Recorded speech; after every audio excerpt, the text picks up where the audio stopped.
Bueno, bienvenidos a todos. Vamos a hacer un nuevo video de esta serie en que estamos tratando de explorar lo que está ocurriendo en el sistema judicial, y hoy día vamos a entrevistar al fiscal Javier Mendari, de la Regional Centro Norte. Él es el fiscal regional, que es un hombre con mucha experiencia y que, bueno, como vemos, está trabajando en su fiscalía. Eh, Javier, me gustaría primero partir por el tema de que nos dieras un cierto panorama de cómo está trabajando la Fiscalía. Yo entiendo que gran parte de los funcionarios está trabajando desde la casa, otros como tú están yendo a la Fiscalía, y cómo esto está afectando, digamos, el funcionamiento y el avance de las causas. Sí, bueno, Cristian, primero, muchas gracias por interesarse por nuestro trabajo. Nosotros ya un mes ya de este funcionamiento de emergencia o en estado de catástrofe, ha habido que, como todos, adecuarse.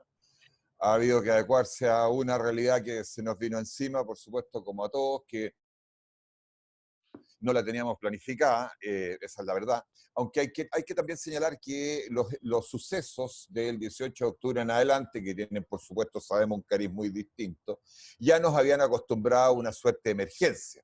Por lo tanto, esto de decir que no estábamos preparados para afrontar una contingencia es cierto, pero es muchísimo menor que lo que no estábamos el 18 de octubre para aquello. O sea, de alguna manera las cosas te van preparando para las otras, ¿no? Claro. Ahora, ¿cómo está funcionando la Fiscalía? Lo primero, bueno, primero el Ministerio Público es uno solo, de Arica a Punta Arenas, pero evidentemente que hay realidades locales. En general, todo el Ministerio Público, y entre ellos la Centro Norte, ha funcionado de la siguiente forma, tratando de dejar un número importante de personas fuera de los recintos de la Fiscalía, que varían entre, yo te diría, un 33% a un 20%, 35% puede ser, porque hay que entender que mientras más fiscalías locales tienes, más personal le tienes que dedicar a esa en particular, porque tiene que ir más gente, ¿no? Entonces, aquellas fiscalías que tienen más locales, más edificios, tienden a tener mayor porcentaje de personal trabajando. Nosotros acá en la Centro Norte como que tenemos la característica que más del 90% del personal está en un mismo edificio, somos los que tenemos la menor cantidad de personas presenciales, por razones evidentes, ¿no? Y se ha tratado, y en esto costó un poquito al principio, que siempre vengan a trabajar los mismos equipos. O sea, estén las mismas personas, de tal manera que si una de ellas tiene problemas de salud o se contagia, qué sé yo, bueno, ahí a ese grupo, pero no ha interactuado con de grupos distintos y que te manda inmediatamente en cuarentena a un porcentaje mucho más grande. O sea, ahí se ha dejado de atender público, se dejó de atender hace mucho tiempo. A ver, mucho tiempo son 4 semanas, digamos, en términos del recorrido de la crisis, ¿no?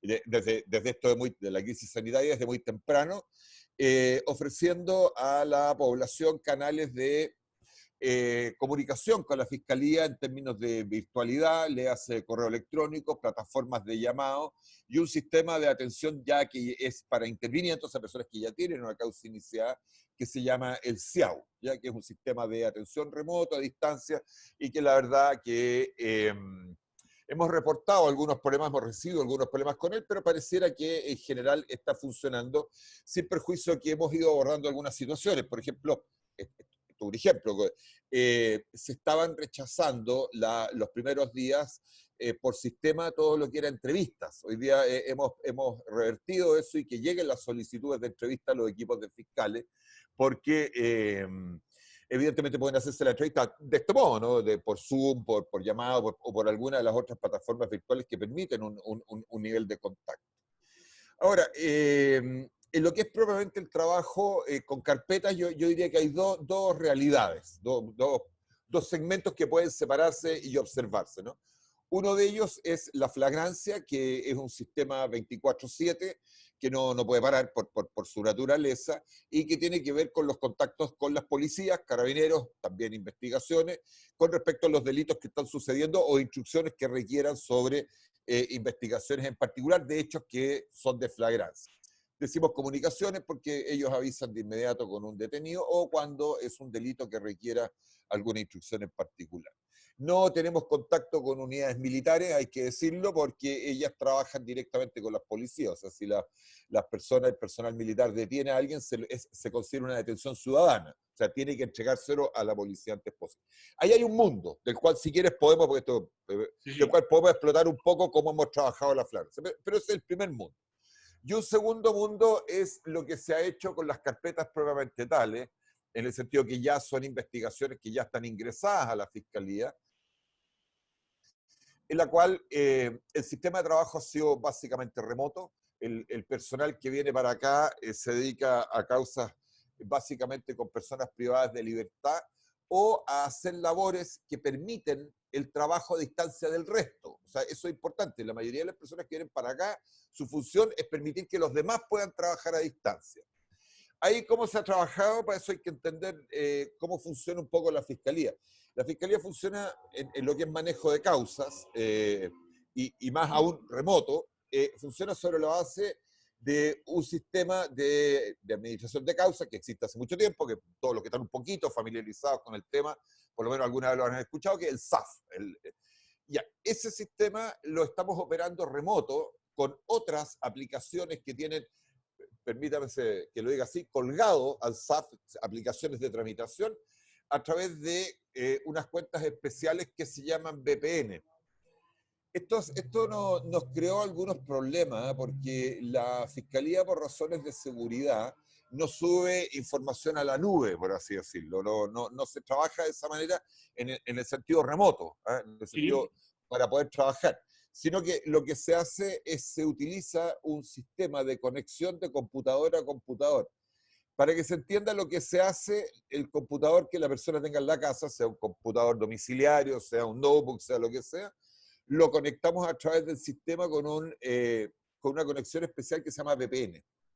Esa conexión de VPN te permite entrar a tu computador y por lo tanto la pantalla que tú ves en el computador de tu casa en realidad pertenece a la pantalla de tu computador que está en la oficina. Es un acceso remoto a tu pantalla. Esa yo te diría es a grosso modo cómo hemos operado.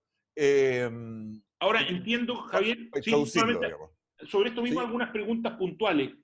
Entiendo que no se están tomando declaraciones de testigos, por ejemplo, o de imputados. No, se están tomando. Las ¿Están tomando? declaraciones sí, las declaraciones las estamos tomando vía telefónica, Ya. muy rara vez vía Zoom, y también se están tomando declaraciones a imputados. Ahora, es básicamente imputados presos, y ahí lo que necesitamos, básicamente, ¿qué son?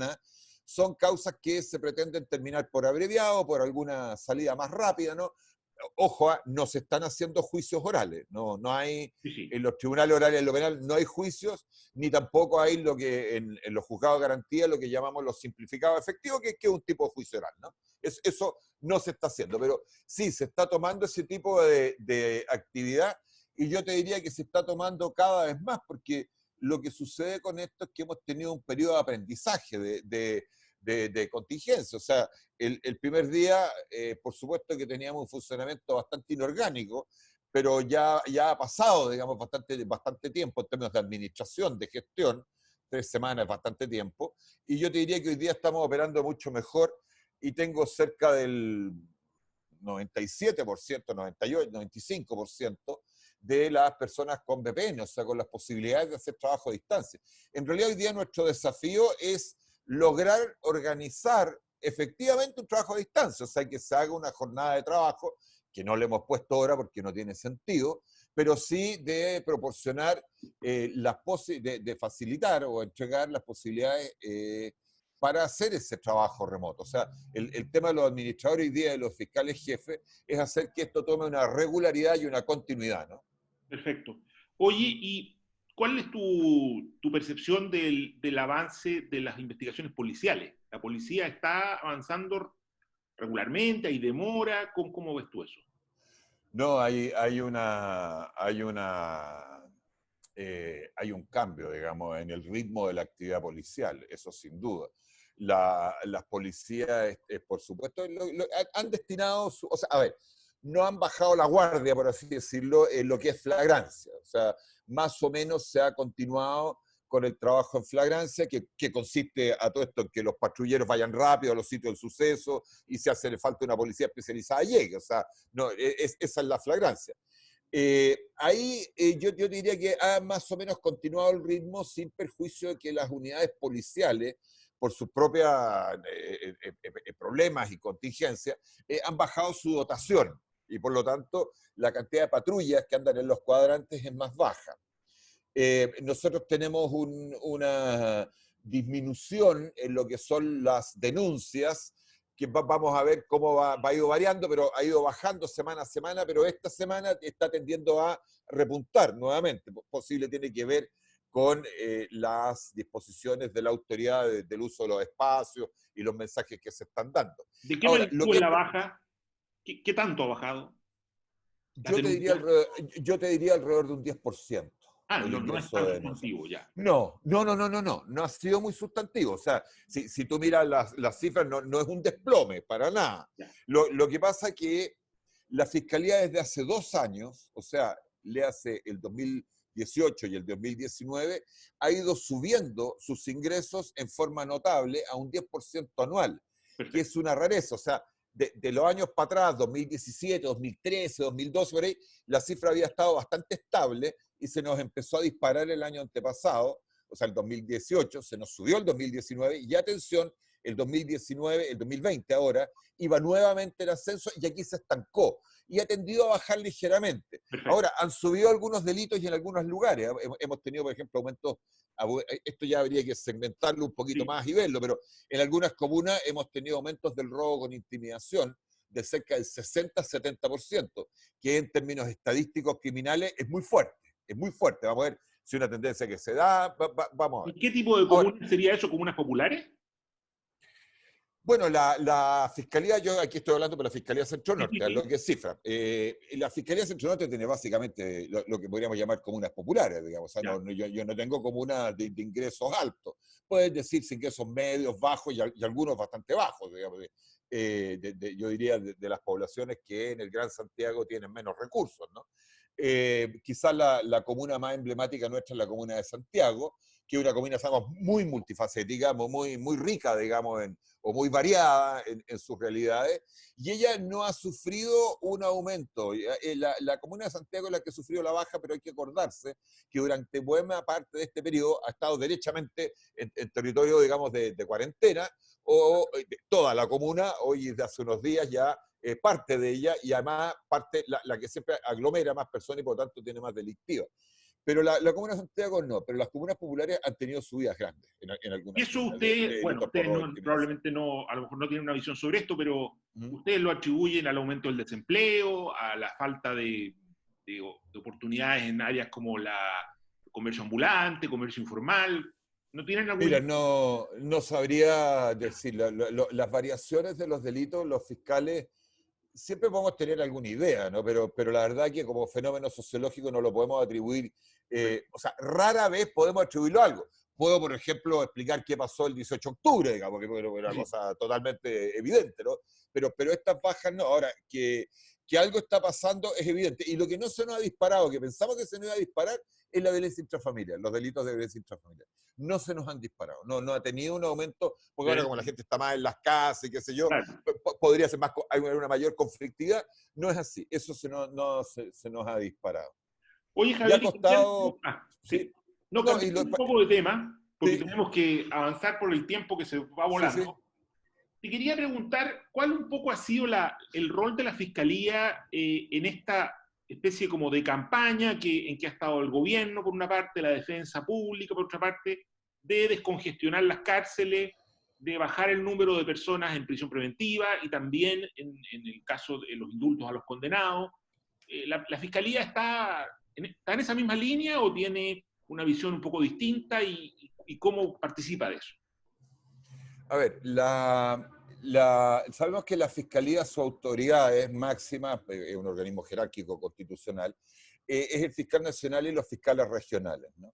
El fiscal nacional se ha reunido con los fiscales regionales 2 veces a la semana y algunas veces hasta 3. Al principio era lunes, miércoles y viernes, ahora lo hacemos lunes y jueves. y se conversa de la realidad y qué es lo que está pasando. Esto ha originado un debate bastante intenso, este tema de cuál es el rol de la Fiscalía frente a lo que es la persecución penal en vistas al confinamiento. Esa es la triada, ¿no? Ese es el tema. Ha habido una discusión muy intensa. Ha habido dos grandes posturas. Por un lado, entender de que el rol de la Fiscalía es básicamente persecutor y por lo tanto nosotros evidentemente, a ver, entendámonos, todos parten de la base que hay que cuidar la salud y hay que la prisión preventiva es la última ratio y que hay que lograr que la menor cantidad de imputados en prisión preventiva se nos contagien. O sea, eso nadie lo discute y es un tema que lo doy por sentado, pero mejor lo digo porque a lo mejor lo tengo tan asentado que está presente en nuestras discusiones que no va a quedar claro que para nosotros es un valor, digamos, una cuestión importante. Ya, asentado aquello, hay una postura que se refiere que es mejor verlo caso a caso y otra postura que es mejor esto darlo a través de directrices del fiscal nacional, ¿ya? El fiscal nacional ha dado directrices de que la prisión preventiva efectivamente se convierta, o sea, sea una herramienta a utilizarse con, en este caso, y por consideraciones que no están en la norma habitualmente, cuál es el cuidado de la salud del imputado, porque dentro de las menciones legales que el juez tiene que tener presente, el fiscal y todos los intervinientes, ¿no? Respecto a cuándo se impone o no se impone una medida de prisión preventiva, no está la salud del imputado, estarán sus derechos, pero no hay un foco, digamos, específico. Pero aquí lo tenemos, y yo creo que el Ministerio Público tiene que tener, y creo que la hemos tenido, una postura consistente con el momento actual de pandemia, o sea, declarada desde organismos internacionales, desde la Organización Mundial de la Salud, hacia abajo, ¿no? Y por lo tanto, el rol persecutor que nosotros tenemos tiene que ser mantenido, pero con miras a que la prisión preventiva debe, además de los criterios clásicos, ¿no? El tipo de delito, el tipo de cuál es el delito, cuál es la participación, cuáles son los elementos, ¿no es cierto?, para la necesidad de cautela, los que conocemos, agregarle otro, que es el peligro para la salud de la persona. Ya. Porque es un tema que nos ha... Mira, me explayo porque nos ha costado mucho, digamos, ponernos de acuerdo en esto y hay distintas visiones. Lo que sí está claro es que el Ministerio Público no puede permanecer ajeno en su potestad punitiva del Estado, que es lo que encarnamos, que el Estado está teniendo una actitud más benevolente y lo ha dicho a través de los cuerpos colegisladores, que en definitiva es la autoridad soberana del país, y el Ministerio Público no está ajeno a eso, ¿no? Ahora, ¿qué criterios dirías tú, en concreto me refiero, ¿Sí? hacen que el Ministerio Público, por ejemplo, hoy día no pide una prisión preventiva que ayer habría pedido?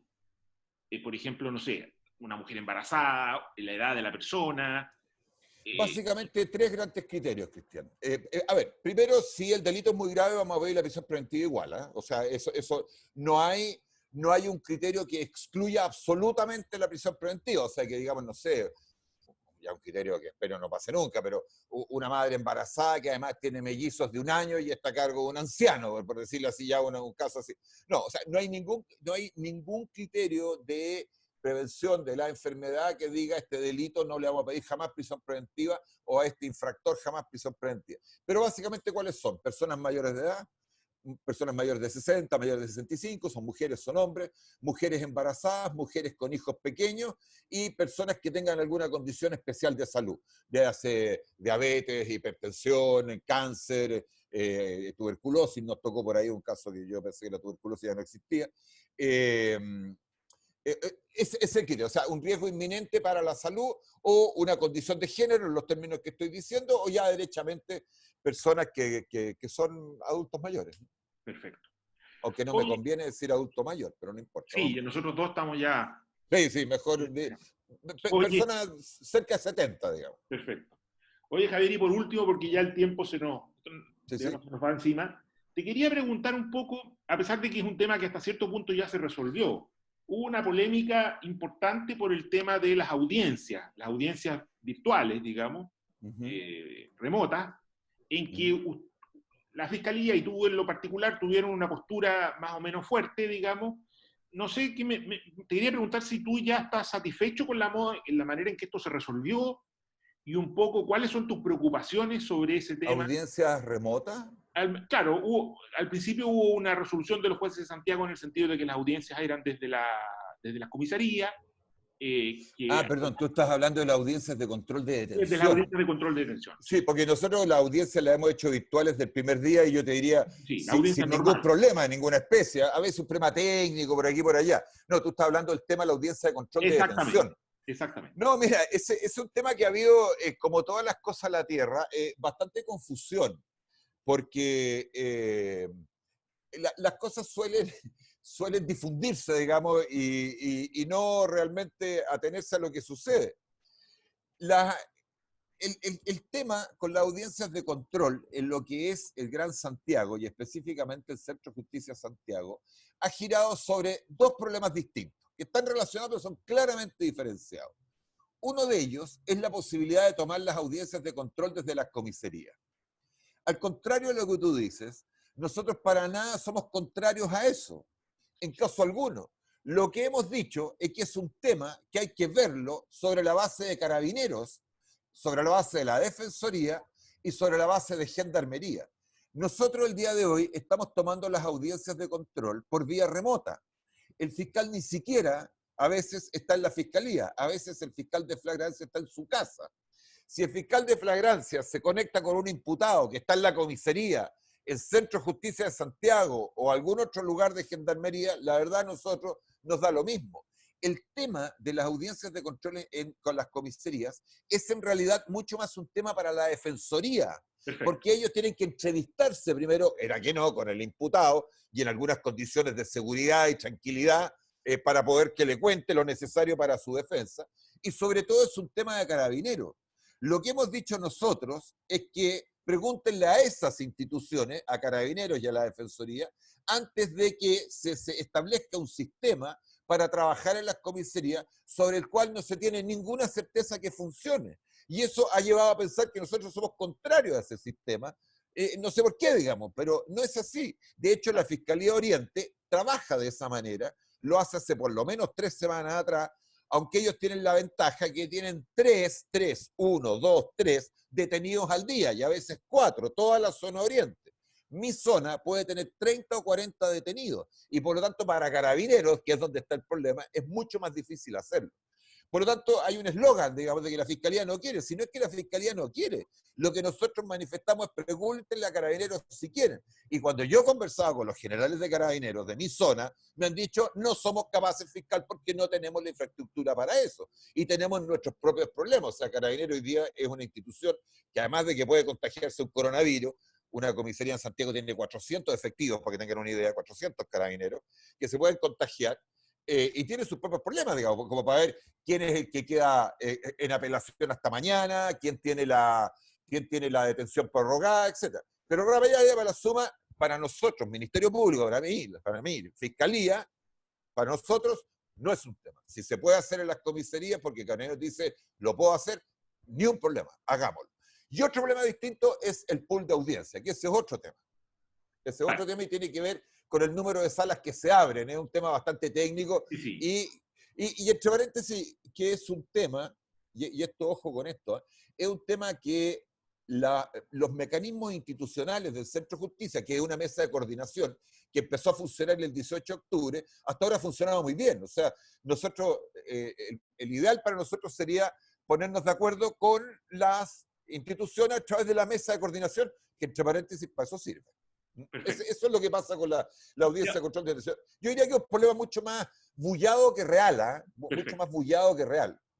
Javier, y ahora sí, por último, ¿Sí? me gustaría que me dijeras qué piensas que viene para adelante, en el entendido de que yo creo que por lo menos va a haber un par de meses más de emergencia, por lo que ha dicho el ministro de Salud, por ejemplo, que recién en la primavera volveríamos a una cierta normalidad, y este llamado del presidente de la República al funcionario público, aunque él no es el jefe de ustedes, pero es un cierto llamado igual, a volver a la normalidad. ¿Cómo ves tú ese proceso de vuelta a la normalidad?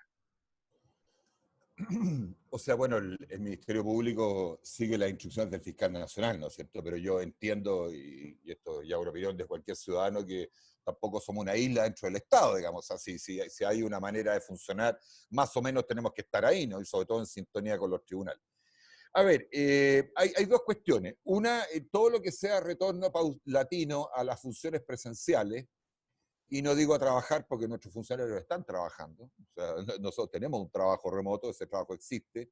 Quien dude de él, digamos, puede ir a verlo y se lo podemos mostrar.